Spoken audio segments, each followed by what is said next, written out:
This video was originally supposed to be about making cables with this tool specifically, and we will get there, but I thought it would be a better idea and slightly more interesting if I not only did that, but also talked about the tools that I use when I typically make cables. And this is not by any means all of the tools when I'm doing jobs like around the house or wherever it may be, but these are the basic ones that I always have, not to include drills because I think that's pretty common in most households. So I like having, I think this is an Electrician's tool belt. I like having this because it's got tons of little holes and pockets and places for pens and pencils. You can carry a hammer on it if you need, like back here, and you know, it's a belt. So it's like perfectly around your waist. If you want to bend over and stuff, these pouches move very easily, so they're not really blocking you. And you know, you can have your different drill bits and drill heads inside of here all over the place, and it's just easy access and all around a good time. And you know, you can carry extra Ethernet or J45 Ethernet ports or actual like Keystones in your pouches or wherever it may be. So that's like the first thing I like having to use, to just carry around, because as much as I like a tool bag, like sometimes there's not really a good place to put it down. And then like you do put it down somewhere and then it's inconveniently out of the way for when you need something like as simple as a screwdriver, right? So now that we got that out of the way, you know, probably one of the best tools that I find for like actually getting cables up and down walls is non-conductive fish tape. So that's what this is. This is from Klien Tools. It is non-conductive fish tape. And this is really great for when you just want to like get a wire down a wall or pull a wire up a wall. I've been using various ones over the years, and honestly, you can't go wrong. They're fairly inexpensive, and they come in a ton of different lengths. I think this one's like 25 feet, which is more than enough for everything I've ever used it for since I've had it. So if you plan on, you know, running Ethernet up and down your walls, I'd highly recommend getting one of these because it makes it easy. And then they also have like a steel or maybe even fiberglass kind where you can send cables over or horizontally over long distances. Those are pretty nice too. I've never used those. I typically can just walk my cables everywhere. Of course, you know, you always need a screwdriver. This one's pretty cool because it can turn into a flathead as well, and it comes in a bunch of different sizes. And it's really neat because it's all just here. And, you know, I can use whatever side I want for whatever size screw or flathead that I might come across. And I do carry another one around just in case that's a lot longer, but I mean, that's what it is. So this is a punch down tool, and I like this one because it actually has like an impact sound. So I don't know if I'll be able to do it right now, but yeah, if you know you've gone pretty much far enough when you hear that noise, and I really like having that. And then you also have like a low and high impact setting. And then you can release the blade to change it out also. I don't know if I can release it. There you go. So you can release the blade, and it has like another side on here for different types of keystones or whatever it may be, which is really cool. I really like this one a lot over some of the cheaper ones. Ones that are impact tend to be a little bit more expensive, but in general, it's worth the extra cost. Of course, you know, you have your Electrician's wire cutter. I pretty much only use these exclusively for cutting wires of all sorts. I think that they come in different grades, and you know, you have specific wire cutters for certain wires, but for network cables, I find that just pretty much anything is fine. And I like the bigger ones, obviously, so you get a bigger grip on it, and you can also just like cut these all the way through relatively easily through the Kevlar in a lot of cases. I haven't tried this with shielded cables, you know, cables that have foil wrapped around them, but I'm sure they would do fine in that case. And then lastly, of course, this is a Klien Tools Crimper. So they come in many different forms. I like this one a lot because it just feels right in my hand. I have small hands, and I can easily just grab this and do it and crimp a cable. You can cut cables with this and trim them. And this one is kind of special because it's actually a pass-through crimper. So what that means, and I'll show you in a second, is that the cables are meant to pass through and then be trimmed right here. so that way you can get a nice clean cut. This is probably a lot better for novices like myself when making cables, and yeah, it's pretty easy. So let's go ahead and take a closer look. I just want to preface this before we get started that I'm not 100% sure how to make cables. I just kind of started making them on my own, and this is the way I do it. There are probably definitely better ways, but we're just gonna go for it. So this one's kind of cool. So if you have an RJ11, this is like for old phone lines, you can make those here. And of course RJ45, and that's what these two different ones are. They're both pass-through, and you can do Cat 6 or Cat 5e, Cat 5, Cat 6, probably Cat 7, and probably Cat 8, as long as it's, you know, just that RJ45 connector. It should fit in here, and you will be able to crimp that cable or those cables. So next up, we have the different wiring types. So T56-8A is pretty old. This is what people used to use back in the day. You'll still see it around, or commonly used around nowadays. T56B, I think, was started by the US government. This is just a standard that you would typically find in office buildings or within government buildings. And almost everybody I know uses T56B now, primarily because of that. I think it's just a much more common standard. Now, it doesn't actually matter which side you use, but typically it's best to use all of one type inside of a house or dwelling or office, so that way the next guy that comes in won't have any issues when he's making cables. And it also doesn't matter if you use either one of these for a single cable, as long as both ends are the same.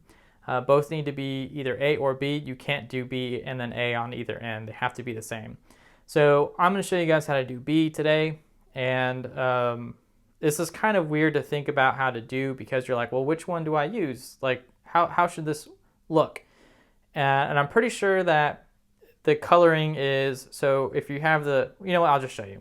All right, so we're going to use one of these first. This is a pass-through RJ45 connector, and pass-through means that you can slide the cables through here and then cut them. I think these are a lot easier to use, especially if you're a novice. I'm not a professional. I don't make cables very often, so having pass-through is very nice. So first things first, what I always do is there is a trim option here, so we can put the cable here and kind of slice around it. So just gonna slide it through the hole. I just leave a little bit of extra slack on this side. Actually, I put that in the wrong way. All right, there we go. So I like to go like this and just leave a little bit of extra slack on that side, and then just spin this around the jacket. And the jacket should very easily break off. And these are the actual individual strands of cable. So you have, I think this is green and white and green, orange and orange white, red and red white, and then blue and blue white.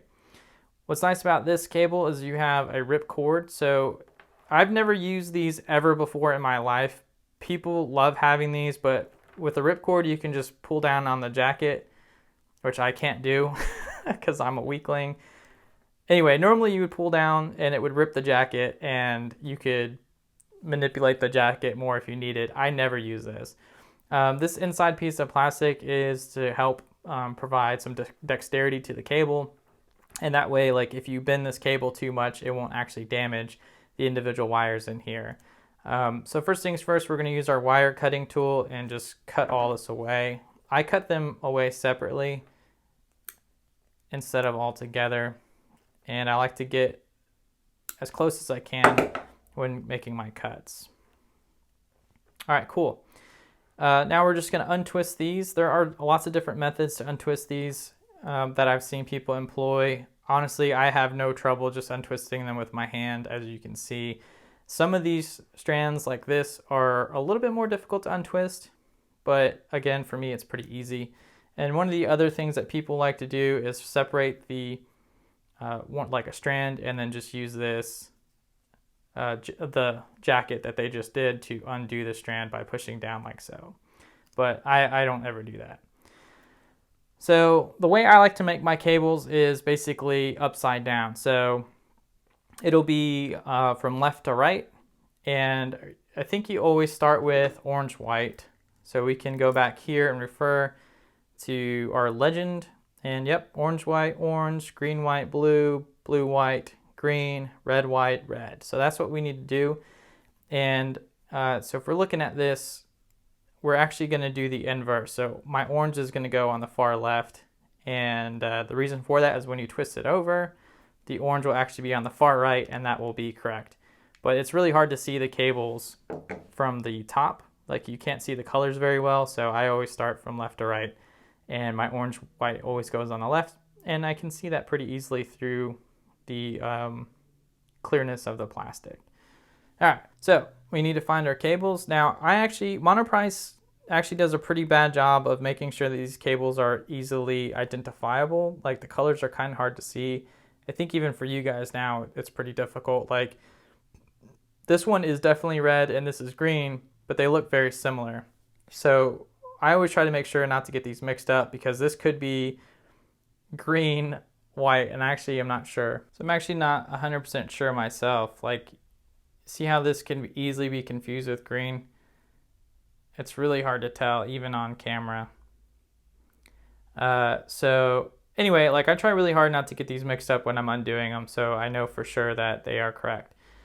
But from here, it's actually pretty simple to make our cables. So of course we need to arrange them in the right order. So orange, white, again, orange, white, orange, green, white, skip that, green, white, red, red, right, bleh. Wait, I'm sorry, I screwed that up already. Orange, white, orange, green, white, blue, blue, white, green, green, red, white, red. So something like that. And what I like to do is basically hold down the cables about right here and then just pull them towards the middle. And then once I get them looking basically like that, I slide my thumb up a little bit more and push down pretty aggressively here. I want to make sure that I'm applying good pressure, and then I'm just going to like move the cable side to side. That should straighten them out. So see how they're getting slowly straightened, and it brings them together. And then I also like to give them a little twist to get them as close together as possible, and then move my thumb up a little bit more, and then just kind of keep repeating this action until I feel like underneath my thumb, I feel like I have like nice straight cables. And we can actually look that they're pretty straight, and we can work with that. That'd be pretty easy to work with. Now, I actually am starting to notice that it looks like my cables got a little bit out of order here, so we need to start over. All right, there we go. So started over. Now I'm just going to repeat the process because, you know, just take your time. There's no reason to rush. You want to get it right the first time so you don't waste all this length.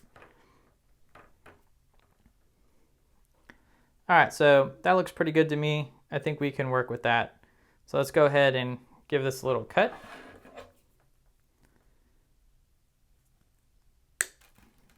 All right, I didn't do a good job of making sure that was perfectly straight, but that's fine. It doesn't need to be perfect. And now we're just gonna slide these through. Uh-oh. There we go.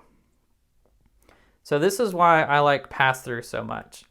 So when you pass them through, like you can easily see which, you know, holes these are coming out of, and you can pretty easily double check. You can pretty easily double check to make sure that this is orange, white, orange, green, white, blue, blue, white.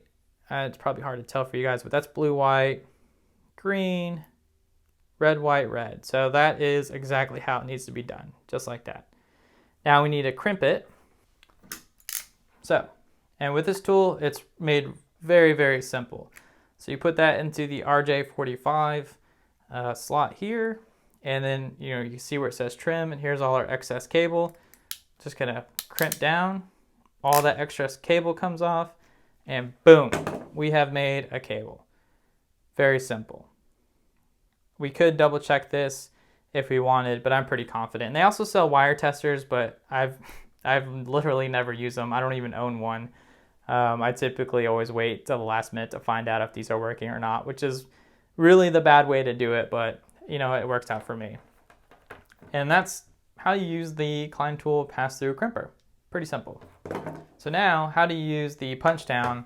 And also how do you use the keystones. So keystones are actually incredibly easy to do, and I really like keystones. I would use them all the time if I could. And there are certain times when you can't use these, and there are certain times when you can use these. I like to have keystones in my walls. That's just personal preference, and also in my patch panels as necessary. So these are pretty simple. So this is specifically for Cat 6. This would more than likely work for Cat 5e, but I think that you would have to use a different keystone for Cat 7 and Cat 8 cables. Don't really quote me on that because I'm not 100% sure, but I don't think you can use, I think there are cases where you can't use some cables with certain keystones, and that kind of applies to some of the RJ45 heads as well. All right, so we're basically going to repeat the process again for making cables, and I always hold this backwards because I feel like, I mean, I'm probably using the wrong hand, but I always hold this backwards. But we're basically going to repeat the process. You know, I always give it a little extra length than I need. I'm sure the pros out there are probably dying. But there you go. So let's get the ripcord cut.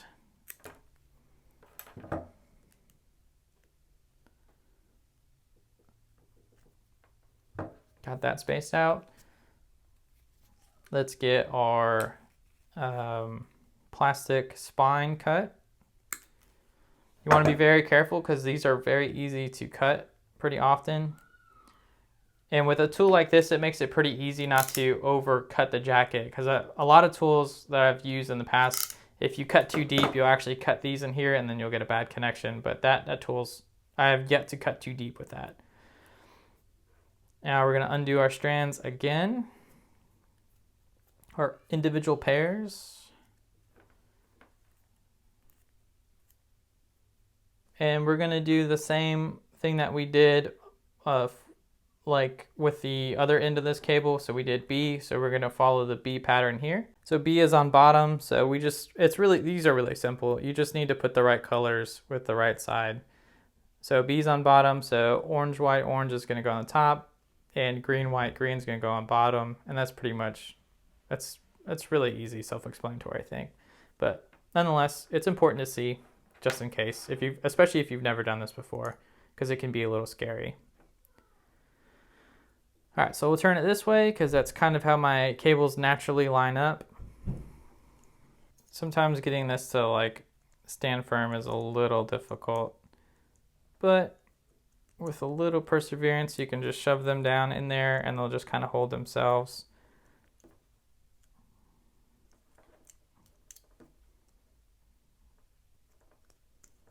Oops, this cable's being a pain.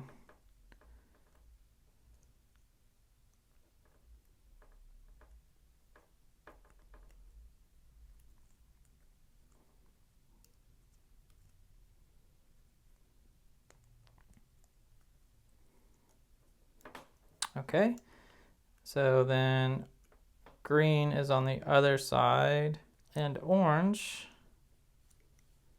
is on this side. So I'm pretty sure I have that right.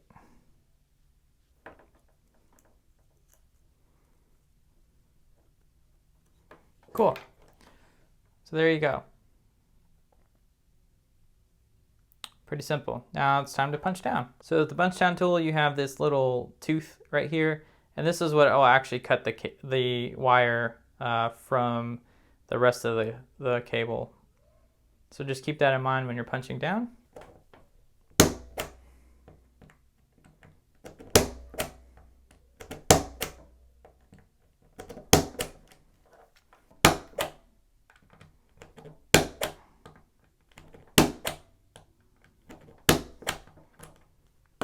And it's okay if the punch down tool doesn't always like cut these cleanly off like all of them. You just can work these in a circular pattern and they'll break away, or just give them a little tug and they'll break off. They should come off pretty easily. And there you go. We made our keystone. Pretty simple. And then we can just put this on here. So this is the back of it. And just give that a nice push down, and then we can pull our cable through if you want. not necessary, but that is an option. And if I had a cable tester, we could test to make sure that this is actually correct on both ends, but I'm pretty sure we did it right. So yeah, there we go. We have a RJ45 cable that we made on both ends. Most of these tools can be found in your local hardware store. I picked almost all of these up at Home Depot. You can, of course, always get them online. Just make sure you do some shopping and comparison of prices, because sometimes locally they're very expensive and sometimes online they're very expensive. It just kind of depends, but you can find these pretty cheap, and if you at all plan on running cables in your own home, you may as well just go ahead and make the investment into one, because you're going to use it again eventually for something, and it's just great to have around the house, even though you may not get the same use out of it as you would with like a screwdriver or something, but it's still worth the investment. This is still worth the investment because sometimes you get like really cheap plastic ones. Actually, I think I have an example of that. So like this comes with plastic punch downs, and they're not terrible, but honestly, it can be kind of a pain to work it down and make sure that you've got the cable all the way inside of your keystone. And when it comes to cutting the actual tiny, tiny, tiny little wires on the inside, you're not always like 100% sure if this is gonna work. It's a lot of extra work instead of just using an actual punch down tool. So that's pretty much it for this video. I don't really have much else to show you guys. I could get into the drills and things of that nature, but honestly, you should not be taking advice from me when it comes to that stuff, because I'm not a professional. I'm just kind of winging it. So thank you guys all for watching, and I will see you all next time. Cheers.